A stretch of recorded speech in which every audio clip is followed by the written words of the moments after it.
What's this? Roy Batty, probably the leader.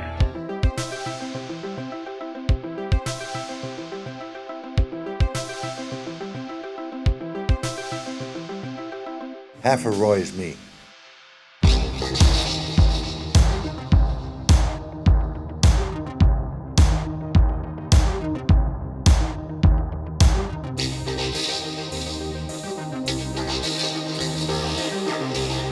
It's a movie.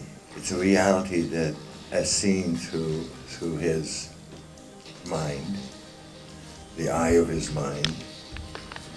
And I was lucky enough to fit right in that point of view.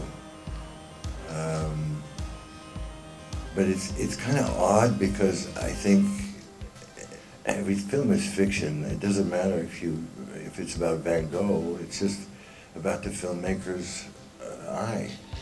It was just basically, it was completely delicious to work on.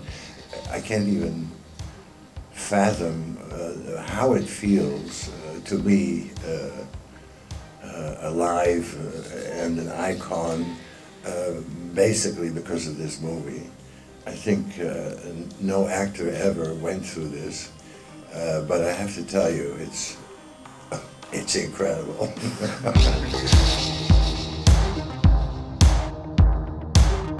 The audience has kept this film alive.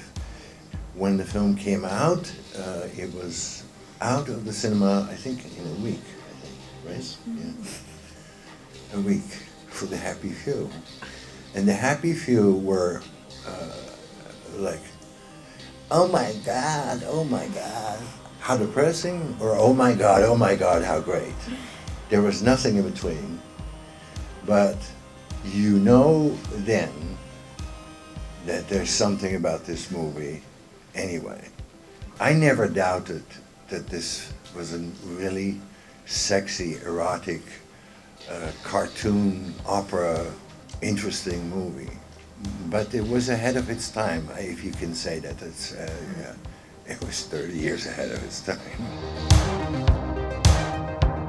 The strangest part is that sort of at the same time I was doing this film, I saw the future, but I didn't know what I was looking at then. But I've seen it. I saw it, and you can only say that when you look back. That's the weird thing.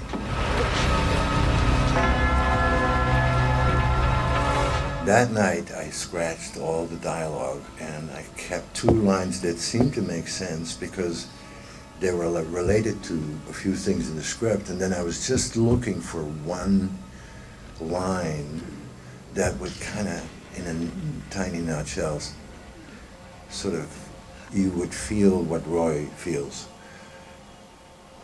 which of course is impossible, right?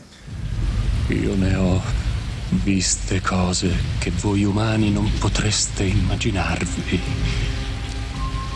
Navi da combattimento in fiamme al largo dei bastioni di Orione.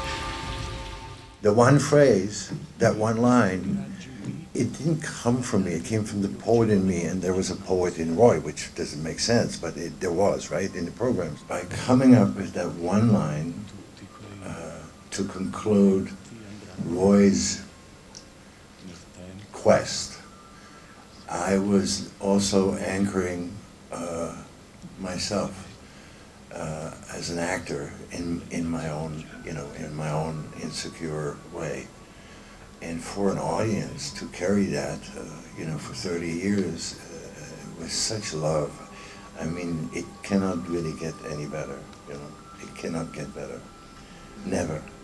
It can't get better. This is one moment, and this is 30 years later, and it's still the same moment. It's ridiculous.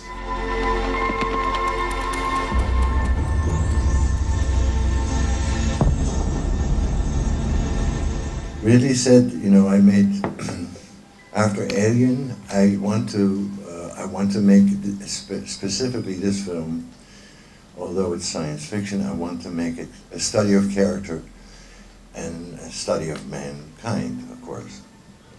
And whatever you feel you can add that makes it more interesting or funny or complex and wicked, I'll take it on if I like it. So I was looking for all the things that come from, you know, spirit and heart and soul and music and dance and life.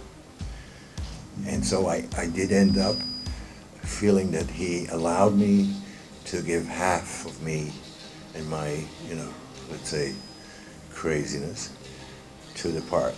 So, and that's why I say half of Roy belongs to me, or half of me belongs to Roy.